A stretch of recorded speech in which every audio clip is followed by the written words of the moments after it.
बिस्मिल्लाहिर्रहमानिर्रहीम अस्सलाम वालेकुम very more welcome to my YouTube channel psycho informative. आप सुन रहे हैं मरियम को। आज हम जिस टॉपिक पे बात करेंगे जी, इस टॉपिक पे काफ़ी सारे लोगों ने मुझसे रिक्वेस्ट की थी। आज हम बात करेंगे जी कॉग्निटिव मॉडल ऑफ एबनॉर्मेलिटी के ऊपर। एबनॉर्मेलिटी के इससे पहले मैं जो है वो 3 मॉडल अपलोड कर चुकी हूँ। ये जी चौथा मॉडल है, कॉग्निटिव मॉडल है। अब इसमें पता चलेगा कि एबनॉर्मेलिटी को किस तरह से डील किया जाता है कॉग्निटिव एस्पेक्ट में। सो अपनी वीडियो को स्टार्ट करते हैं। पहले जी आपको बताती चलूँ कि आज की वीडियो का कंटेंट क्या है। आज की वीडियो में आपको सबसे पहले कॉग्निटिव मॉडल का इंट्रोडक्शन दूंगी। देन मैं आपको बताऊंगी how do cognitive theorist about explain abnormal functioning, यानी कि एबनॉर्मल फंक्शनिंग को किस तरह से जो है वो कॉग्निटिव थ्योरिस्ट बताते हैं। उसके बाद हम बात करेंगे जी कॉग्निटिव थेरेपीज़ के ऊपर कि कॉग्निटिव थेरेपीज़ जो हैं वो किस तरह एबनॉर्मलिटी में इफेक्टिव होती हैं। उसके बाद हम लास्ट पे जी इस मॉडल को असेस करेंगे, इसकी स्ट्रेंथ और वीकनेसेस देखेंगे। The cognitive model. This model proposes that we can best understand abnormal functioning by looking at the cognitive processes, the center of behavior, thought and emotion. यानी कि इस मॉडल का जो था वो मेन अजम्पशन या मेन पॉइंट ये था कि हम एबनॉर्मल फंक्शन को तभी देख सकते हैं जब हम कॉग्निटिव प्रोसेसेस को समझ सकते हैं। जैसे कॉग्निटिव प्रोसेसेस हो गए कि बिहेवियर कहाँ से शुरू होता है, इसके अलावा जी बिहेवियर के पीछे थॉट क्या होते हैं, क्या इमोशंस होते हैं। तो इस तरह क्या है कि हम एबनॉर्मल फंक्शन को क्या कर लेंगे, रूट आउट कर लेंगे, हम उसकी जड़ों को पकड़ सकते हैं, हम उसको डील करने में हमें आसानी हो सकती है। Opponent of the model argue that the clinicians must ask question about the assumption, attitudes and thought of the client। यानी कि जी जो इस मॉडल को प्रमोट करने वाले थे, इसके प्रोपोनेंट थे, वो इस चीज़ के ऊपर फोकस करते थे, इस चीज़ के ऊपर आर्ग्यू करते थे कि जी आपको चाहिए, यानी कि एक क्लिनिशियन को चाहिए, जो भी क्लिनिकल साइकोलॉजिस्ट होता है उसको चाहिए कि वो जो है अपने क्लाइंट के अजम्पशंस के बारे में पूछे, उसके रवैयों के बारे में, उसके थॉट्स, उसके बिलीव्स के बारे में पूछे।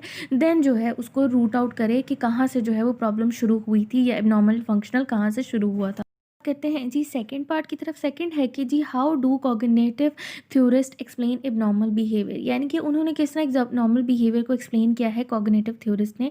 According to the cognitive theorist abnormal function can result from the several kind of cognitive problems.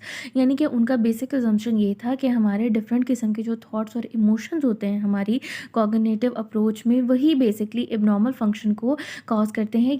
जी ये पॉइंट था theorist had identify several kind of faulty thinking, यानी कि फिर उसके बाद थ्योरिस्ट ने फोकस किया कि हमारी जो थिंकिंग होती है वो भी फॉल्टी होती है, यानी जो हम सोच रहे होते हैं उसमें भी फॉल्ट होता है, उसमें भी डिफेक्ट होता है।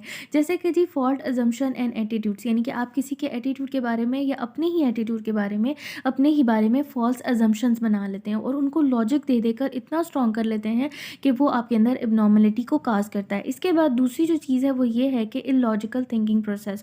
आप इलॉजिकल रीजनिंग अपने आप को जब देना शुरू कर देते हैं या अपने ब्रेन के अंदर इलॉजिकल थॉट्स ले आते हैं जिनका कोई लॉजिक नहीं होता, जिनका रियलिटी से कोई ताल्लुक नहीं होता, तो वो भी जो एबनॉर्मल फंक्शन क्रिएट करते हैं। हमारे पास जो कॉग्निटिव मॉडल है वो ये बात करता है कि पहले हमारी जो थॉट प्रोसेसिंग होती है उसमें फॉल्ट आना शुरू हो जाता है, उसके बाद हम अजम्पशन बनाते हैं और उसके बाद हम इलॉजिकल प्रोसेसिंग स्टार्ट कर देते हैं, जैसे कि ओवर जनरलाइजेशन।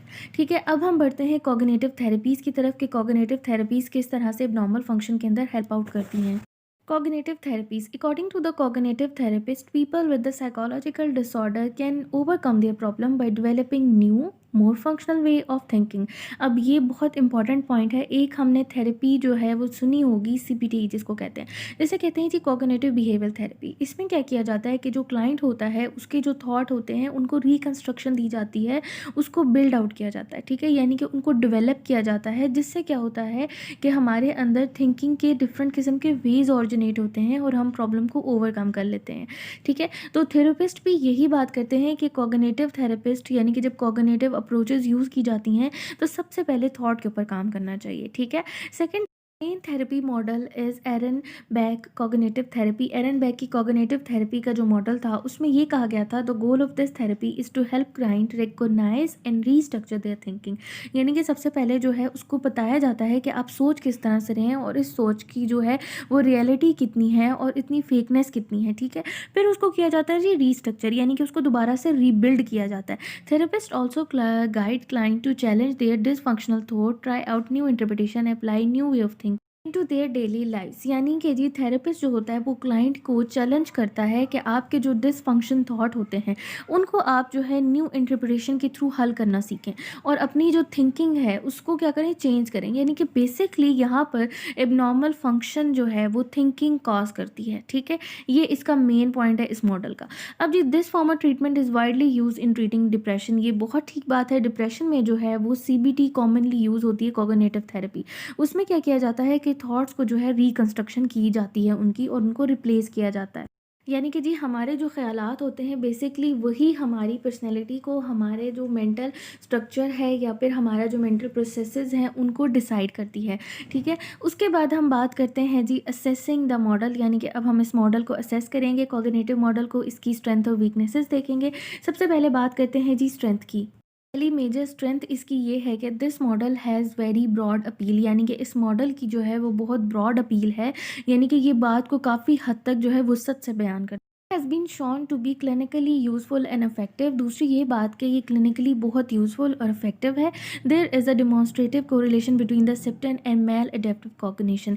यानी कि हमारे जो सिम्पटम होते हैं बेसिकली वो हमारी मेल एडेप्टिव कॉग्निशन का ही एक हिस्सा होते हैं।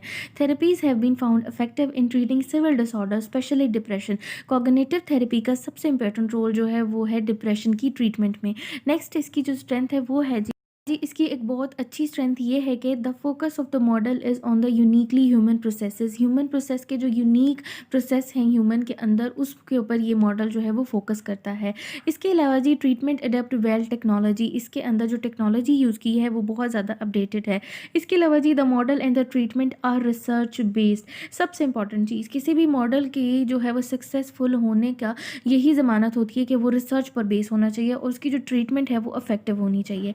अब बात कर लेते हैं जी इस मॉडल की वीकनेसेस की। Of this model, the precise role of cognition in abnormality has yet to be determined। यानी कि अभी तक हमें इस बात का मुकम्मल तौर पर नहीं पता चल सका कि जो कॉग्निशन होती है उसका हमारे एबनॉर्मल बिहेवियर में अक्सर मकसद क्या है या वो किस तरह से अपना काम करती है। ठीक है, while effective for many disorder and clients the model does not help everyone. बहुत से ऐसे डिसऑर्डर भी हैं जहाँ पर कॉग्निटिव थ्योरीज जो हैं, कॉग्निटिव थेरेपीज जो हैं वो एप्लीकेबल नहीं होती और उनको सॉल्व करने में या उनको डील करने में, उनको ट्रीट करने में हेल्पफुल नहीं साबित होती। और जी some changes may not be possible to achieve. यानी कि कुछ ऐसे चेंजेस होते हैं जिनको अचीव करना कभी कभी इम्पॉसिबल हो जाता है। ठीक है, कॉग्निटिव थेरेपीज़ की बात हो रही है। In response a new wave of the therapist have emerge including acceptance and commitment, fullness based techniques. अच्छा जी, अब यहाँ पर वो बात करता है कि थेरेपी जो हैं वो थोड़ी सी क्या कर जाती हैं, मर्ज कर जाती हैं जब एक्सेप्टेंस और कमिटमेंट की बात आती है। इसके अलावा जी एक थेरेपी होती है, कहते हैं माइंडफुलनेस बेस्ड टेक्निक। अब इसमें क्या होता है कि आपको अपने प्रेजेंट के अंदर फोकस करना होता है, जबकि इसको प्रैक्टिकली करना काफ़ी ज़्यादा मुश्किल है, काफ़ी ज़्यादा जो है वो मतलब कॉग्निटिव डिमांडिंग प्रोसेस है। इसलिए जी कॉग्निटिव मॉडल की ये एक वीकनेस है एबनॉर्मल बिहेवियर को मतलब कि अप्रोच करने की। सो ये थी जी मेरी आज की वीडियो। मुझे कमेंट सेक्शन में ज़रूर बताइएगा आज की वीडियो आपको कैसी लगी। चैनल को जी सब्सक्राइब करना ना भूलिएगा। बहुत शुक्रिया आप सबका देखने का। अपना बहुत सारा ख्याल रखिएगा। टेक केयर एंड अल्लाह हाफ़िज़।